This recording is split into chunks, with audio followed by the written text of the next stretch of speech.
The Buffalo Bills look like they're for real, but the regular season doesn't win you Super Bowls. And what about the Ravens? They look for real too. Chris Carter's going to help us talk about it here today on Locked On NFL. The barbershop is open and Tony Wiggins has a chair for you. He's ready with some real NFL talk. The local experts of Locked On bring their expertise, and Wiggy is ready with his clippers and shears. Sit down and enjoy. The new Locked On NFL starts now. Locked On Podcast Network. Your team every day. You better know it's your team every day here on Locked On NFL. We thank you for making us your first listen. I am Tony Wiggins, the host of the Locked On NFL podcast called The Barbershop, where we use the help of local people that cover your team locally here on the Locked On Podcast Network. We use their clips because they have their finger on the pulse of the team. And today, Chris Carter from Locked On Steelers is actually here with me as he is every Thursday to help me navigate y'all across all of these big stories. We're going to get to them in just a second. Make sure you tap in and tune in to Locked On NFL wherever you get your podcast, whether you watch or listen, so you don't miss an episode. Like this one today, it's Crossover Thursday across our network, and it is presented by Prize Picks. Download the Prize Picks app today and use the code Locked On NFL to get $50 in lineups after you play your first $5 lineup. And shout out to the everydayers that join us each and every day across our network. We appreciate you and do not take your presence for granted. Thank you for joining us. And if you're new, we'll give you a reason to come back.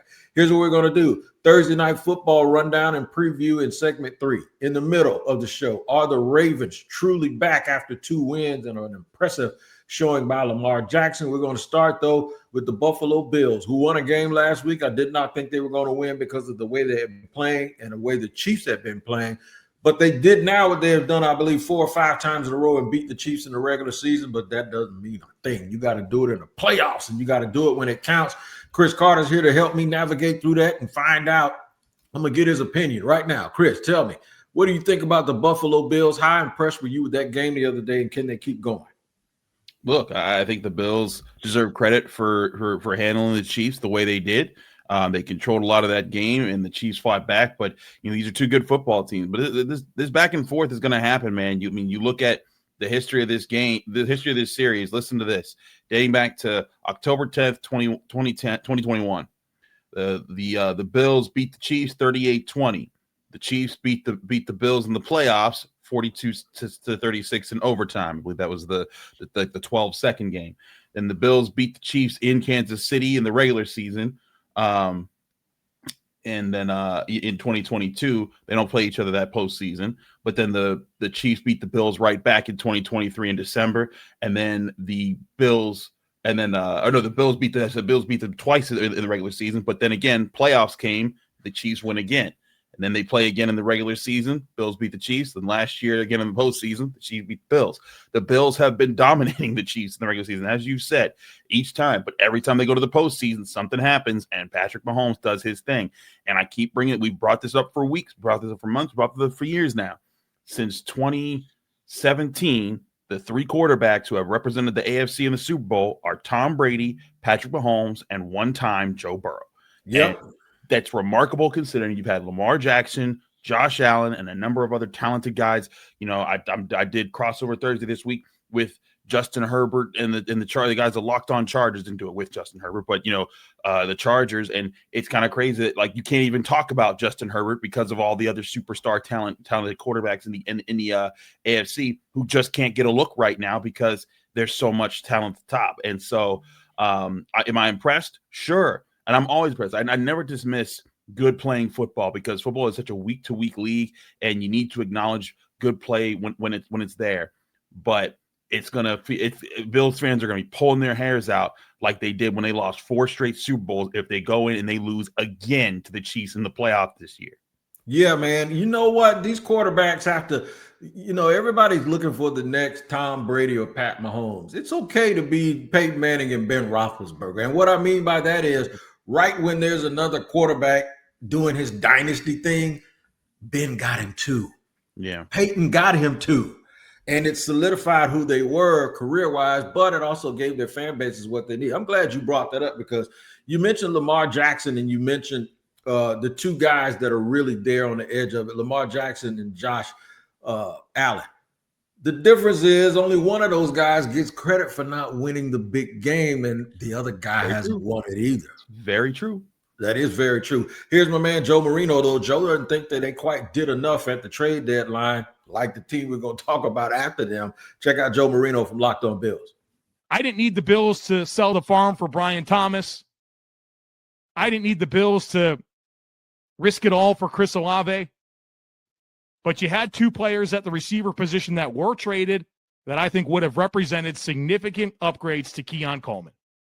Rashid Shaheed, who went to Seattle for a 4th and a 5th round pick, and Jacoby Myers, who went to the Jaguars for a 4th and a 6th round pick. Now, that's not nothing to give up, and I understand that you can get good players in the 4th and 5th and 6th round. Like, trust me, I'm well aware of that. But the opportunity right now to improve that Keon Coleman spot, to me, it was right there in Rashid Shaheed and Jacoby Myers. Now, I'm not going to disagree with him about that. I don't think you can rest if you're Buffalo. And maybe coming off of that win against Kansas City, I don't know if it gave them, man, we need to leave it right where it is. We're good enough now to get this done. They probably should have added something, but these are still rich people's problems. It's the rich people's problems. Is a funny way to put it. Look, I feel him though, because here's the thing about this is that if you're the Bills, you've had this window now for several years now of Josh Allen and this current crew of guys. You're sitting at 6-2, but you're not in the first place of your division anymore. The AFC East is not that cakewalk division where one team sits at the top and everyone else is a bunch of bums, because the Patriots are back and they are playing very well right now. So if you're the Bills, you're thinking, I kind of get Joe's point. Like, look, man, yeah.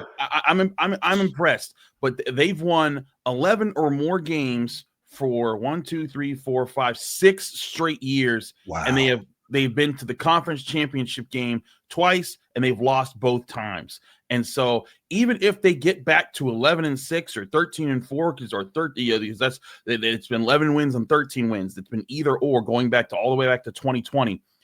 They are going to feel some type of way if they fall apart again in the playoffs.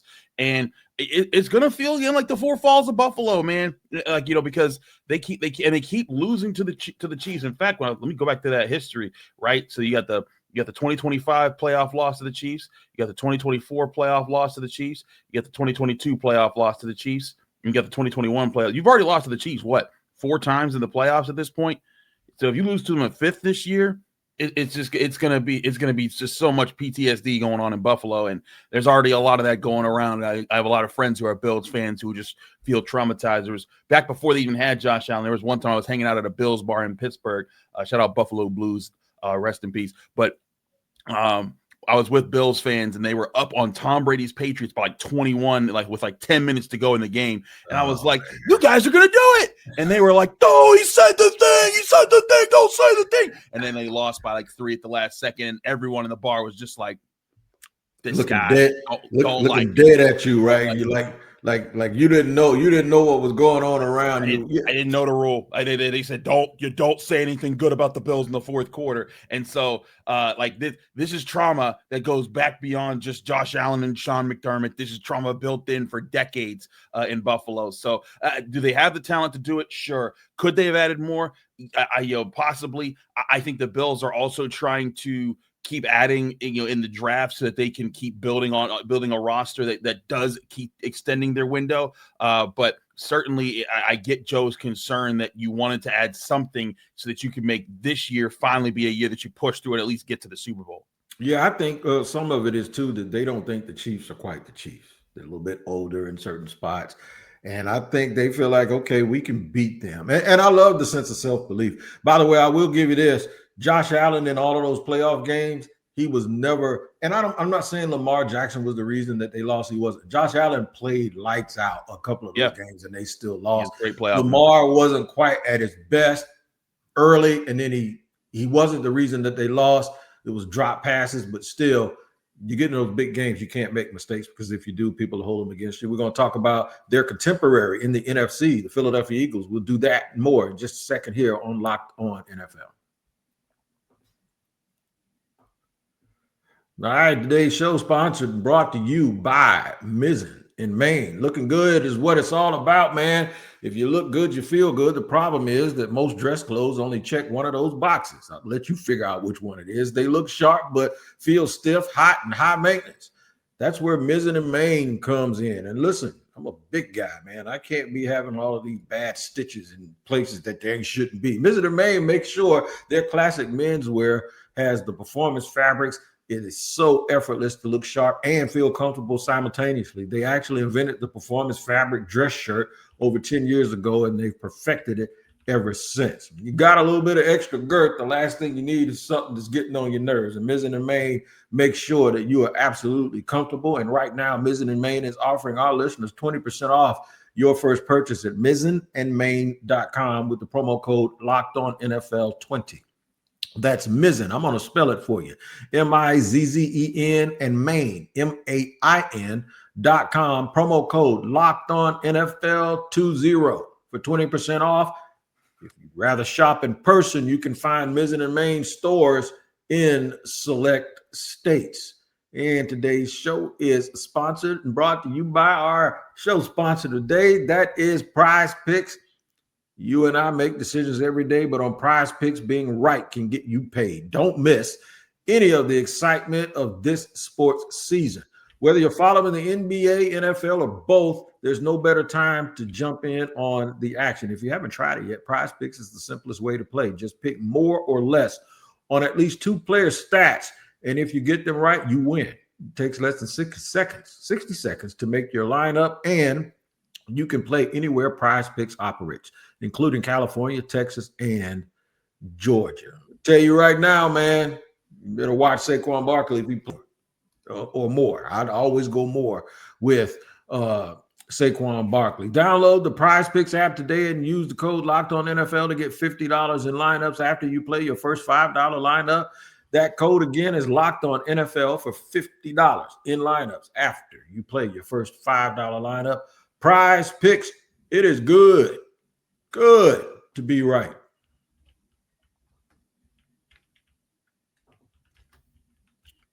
All right, I got my man Chris Carter rolling here with me, and we were talking about the Bills in Seg 1. I got to talk about the Eagles in Seg 2 here to start this off before we get to the question about the Baltimore Ravens. That is because the Eagles are making some moves, man. They are not resting on their laurels, and it seems like everyone who is a contender in the NFC, well, they kind of asleep at the wheel. They're losing. Detroit loses at home to a Minnesota team with a questionable quarterback.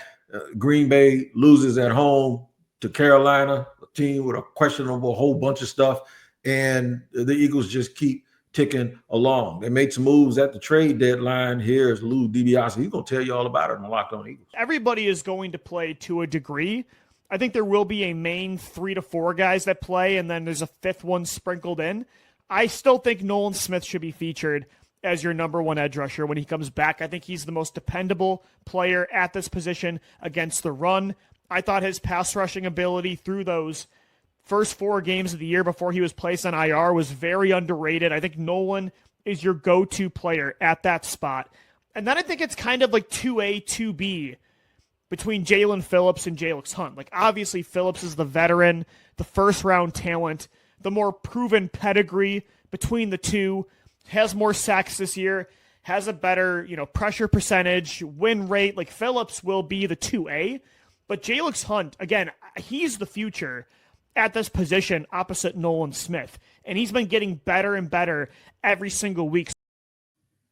Rich people problems. You go out and get a pass rusher, a former first-round pick that is very, very familiar with defensive coordinator Vic Fangio because he coached him a couple of years ago in Miami. This can only help Philadelphia's run towards another appearance in the Super Bowl. Yeah, I mean, listen, to your point earlier, you thought that this NFC conference would jump all over the opportunity to get on the Eagles. They came out storming out the gate with 4 straight wins, but then they lost 2 straight, and now they've bounced back. So, the Eagles aren't giving you much room for error. They're sitting atop the conference at 6-2. Big matchup this week against the Packers. If the Packers win, they'll jump ahead of them. And then you got to see where the Seahawks and the Buccaneers play. But I think part of this is also what's been a down year for the NFC East. I kind of expected the Cowboys to bounce back this year. but they have not so far. I mean, they laid a super egg this past weekend. Now they're 3-5-1. Way out of the playoff picture right now. Not to mention the Commanders, who are 3-6. I thought this was going to be their year. I mean, this might be the year the curse finally gets broken. Tony, I say all the time, since 2003, no NFC East team has repeated as division champions. And right now, the Eagles would have to give up what is a 2.5 game lead, on the division to the Cowboys to lose the division at this point. And when I look at how good the Eagles are, I just think like, man, I don't know if this is going to be the thing that knocks them off their perch right now, because they still got a lot of tough games coming up. They got at Green Bay this week. They got the Lions the week after that. They still got a game against the Cowboys. The Bears look tough. The Chargers don't look easy. And then they got the Bills later. And they still have both their games against the Commanders. And if Daniels can, they're late in the season. Literally, 2 of their last 3 games are against the Commanders. If Jalen Daniels come back for that part, that could be interesting. But this Eagles team has shown the ability to handle tough games and adversity well. So I think they've earned their position right now. It'll be interesting to see over the next 2 weeks, how do they fare against those NFC North teams. No doubt about it. Speaking of 2 weeks, the team that you're familiar with, I'm going to call them the Ops.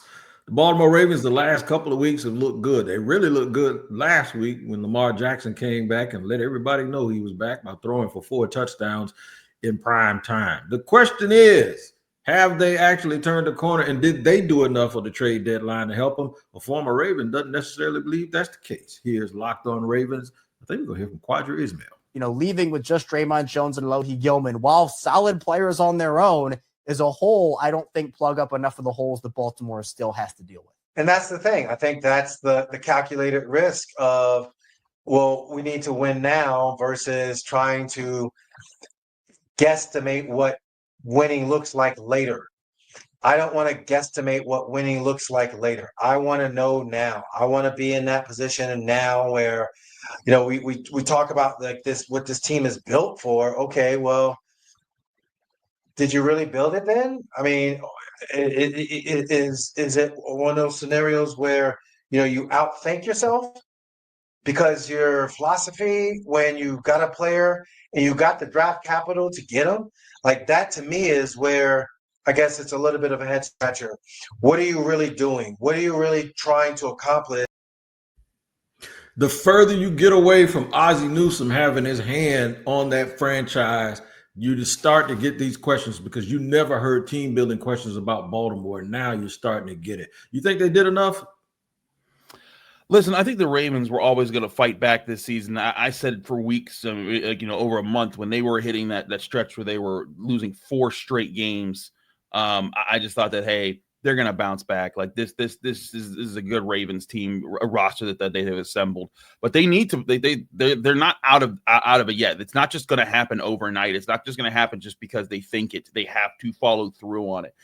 They beat the Dolphins the way I thought they would. The Dolphins are not a good football team. The Vikings have been an up and down football team, and they looked more up last week. And so going into Minnesota, who's really happy after J.J. McCarthy's return, how do they perform against them? That'll be interesting. Cleveland has been a tough place to play for every team in the AFC North, even when the Browns are bad. That place is tough because the fans are loud. And then you do get some softer games. You get the Jets. You get 2 games against the Bengals, but you still got both your games against the Steelers. The Steelers we've seen be up and be down, and then you have 2 crucial games, I think, against the Patriots and the Packers. And so between the 2 games against the Steelers, the Patriots and the Packers, even if you assume they're gonna sweep the Bengals, they beat the Browns, the Jets, and the Vikings, that's 4 games that could be tough. And their margin for error might just be 2 games at this point, because right now they're sitting way out the playoff picture at 3-5. If they lose 2 more games, their best record is 10-7, and that means that they would need the Steelers. If the Steelers count as just one of those wins, one of those losses that the Ravens suffer, right. That means the Steelers will need to not have won at least 4 more games on top of that game down the stretch for them. So the margin for error is slim for Baltimore. But like I said, I think this team is constructed to walk on a tightrope, that they need Lamar Jackson to be Lamar Jackson, and they need this defense to live up to all the hype it had going into this season with all the acquisitions they made.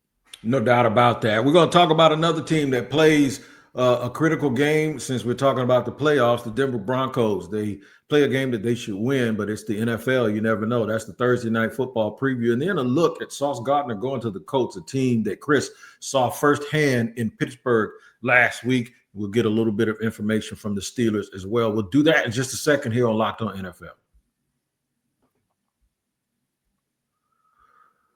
All right, today's show is sponsored and brought to you by Game Time. Speaking of going to games, man, there's only one place you need to be trying to get tickets from, and that is Game Time. The NFL season is rolling along, and honestly, there's nothing better than being in the stadium surrounded by fans cheering on your team. But let's be honest, getting tickets can be a hassle. Between queues, login screens, and prices jumping all around at checkout, it can be a very frustrating process. That's why I use Game Time, the app that gives the advantage back to fans. Game Time is fast, easy, and backed by the Game Time guarantee. You'll always get 100% authentic tickets delivered on time and at the best price. Plus, all fees are included. So the price you see is the price that you will pay. I pulled up Game Time, and in just a couple of taps, I saw amazing deals, and I'm talking about your favorite NFL games as low as $100. Download the Game Time app, create an account, and use the code LOCKEDONNFL for $20 off your first purchase. Terms apply. Again, that's promo code LOCKEDONNFL for $20 off. Swipe, tap, ticket, go. Download Game Time today. All right, third final segment here on a Thursday. Before we send Chris Carter off to go get busy with Locked On Steelers, we are going to talk about the game tonight between the Denver Broncos and the Raiders. The Raiders played a little spirited game last week, man, against the Jaguars, and they probably should have won because they had a wide receiver open for a two-point conversion, but Devon Hamilton batted down Geno Smith's ball. Brock Bowers looks like the real deal. Can they surprise Denver tonight? And while Denver is sitting there trying to position themselves for not only a playoff berth, but to win the AFC West. You know, I think that it's gonna be a tough one, man. Like, this is not gonna be an easy division to walk away with right now. You know, I look at the way that things are. Like, look, I think the Broncos can win tonight, but they'll advance to 8-2. I think the Raiders, you know. Listen, division games on Thursday Night Football, pick the home team. That's usually who's going to win. But I just think that, you know, it's not going to be that easy the rest of the way for the Broncos. When you look at, you know, who they got after that, they got the Chiefs after that. Then they do get a bye. The Commanders, they get the Raiders, but then they got the Packers, then they got the Jaguars, they got the Chiefs and the Chargers. They got a 4-game run in December to early January that's going to really test this team. And they've delivered in some big ways. The defense outperformed the Texans in a close one last week. That was a huge win, in my opinion. They blew out the Cowboys. They were able to hold it. They were able to that crazy comeback against the Giants could really help them down the stretch when you start to look at records and positions to hold off teams that they might not have good tiebreakers with. But right now, they need to win every game that they can. This Raiders game, it's crazy to think it's almost a must win. If you drop this one, then all of you start to cede ground to the Chiefs, who might be on their way back up anytime soon. So if you're the Broncos, you gotta exercise the demon. You gotta drive that stake right through the heart of the Chiefs. Win your division. Don't play any games. Don't let them make you go into Arrowhead in the playoffs or whatever. Make sure that you can get your home game and let your defense play, man, because they're playing well. I do think they got a chance. They've been an interesting good team, and I think it's also good they still have their bye week coming up in a couple weeks here. So, this is a must win. I think they can still win the AFC West. It's funny. I thought the Chargers would be the team that would knock the Chiefs. Too many injuries, yeah. But they've been so hurt up. Yep, super banged up. The person that can affect an upset most tonight is Max Crosby. Didn't get traded. He's going to be in Las Vegas. He is a game wrecker. I saw it firsthand. And the person he can affect, well, listen to Locked On Broncos. They'll tell you who. Bo Nix looked dialed in from the very beginning of this game, even without really much support in terms of the run game behind him. It felt like Bo was just locked in, and it felt like he was building off that fourth quarter. Really just a lot of nice throws, good flow to the offense. He was converting on third downs. And he better keep doing it, because if he doesn't, he's going to get lit up. And tonight can be one of those games where it happens. these quarterbacks that people are kind of unsure about, they need a real good support system. And Danny Dimes, is that what they call him? Indiana Jones. He came to Pittsburgh last week, but didn't play well. Probably had a game that made people start thinking about his days back with the Giants. I think that might be a little bit of an overreaction. So the Colts, what they did at the trade deadline, they went and got some sauce to put on that team. And here's Alec Pierce talking about his college teammate, Sauce Gardner. He basically was starting, after his freshman year. So I had a good, 2 off seasons going pretty much every day against him, in practice, because he played boundary corner, I played boundary receiver, so most of my looks were pretty much going to be against him. So, I'm really close with him, and he's a tremendous player. I think we got each other a lot better. All right, Sauce Gardner going to the Colts. You saw the Colts firsthand against the Steelers. Was this a good move, or was this one of those? I think it's always a good move to go get a player. And I know people talk about the picks that they gave up. Those picks ain't helping them this year because, well, they're future picks. What does it do for the Colts this year, though, to fortify that defense and maybe take a little bit off the pressure of Daniel Jones to have to play well every week? I thought the cornerback position was one of the weaknesses of this Colts roster. So for them going and getting a guy like Sauce Gardner certainly addresses a weakness. But I just don't know if 2 firsts were the right price. And when I look at that, I'm like, man, I hear that you want to strike now while the iron's hot, and you got a good season. But I think they might, if Sauce Gardner, if he's not the shutdown corner that you want him to be, if he's not that guy that erases a number 1 wide receiver by himself, which I didn't think was the problem with the Colts this weekend. I thought the Colts' problem was the Steelers knew their formula and they took it away. And I asked Mike Tomlin, hey, what did you do? What was the plan to take away the first read and the primary read of Daniel Jones in the passing game? And he responded, he said, the primary read for Daniel Jones is to hand the ball off to Jonathan Taylor. And I was like, touche. And Jonathan Taylor had his lowest yards per carry, lowest total yards all season. The Steelers took that away, and then they did a good job taking away what Daniel Jones wanted in the passing game, and then the pass rush got home, and that's where the Steelers make their hay. And so that's what happened to them there. I'm not sure that Sauce Gardner fixes that problem. And so but what do you add to this Colts offense that you can at the trade deadline? The offensive line's really good. They may have the best tight end in football right now in Tyler Warren, which is crazy because he's a rookie. You got a really good receiver room. You got the best running back in football statistically right now. So what would you add? You would need a quarterback, and who's trading a quarterback at the deadline that, is going to start better than Daniel Jones. So I get going and adding Sauce Gardner and being aggressive. I feel like the Jets might have gotten away with it. But I also think this is that the Jets are known to mess up first round picks. Yeah, so, of course. Are the Colts giving it to someone who's going to just build a dynasty? I don't think so. But could they miss out on important picks for this Colts regime to further build? And, maybe because I felt like what they were doing this year was they were doing really well with Daniel Jones. And then these next 2 drafts are going to have some really high end quarterback talent. I thought that the move might be have Daniel Jones fill in for these guys and then go get your quarterback in either this or next year's draft, have them sit behind Daniel Jones and then eventually inherit it. And then all of a sudden you have a really good run game, a really good O-line. You're developing other things on your roster. And now you have a young quarterback that's on a cheap deal that if you hit on the franchise guy, then everything opens up for you right now. But hey, maybe they really believe in Daniel Jones and they don't need that. So we'll see how that plays out.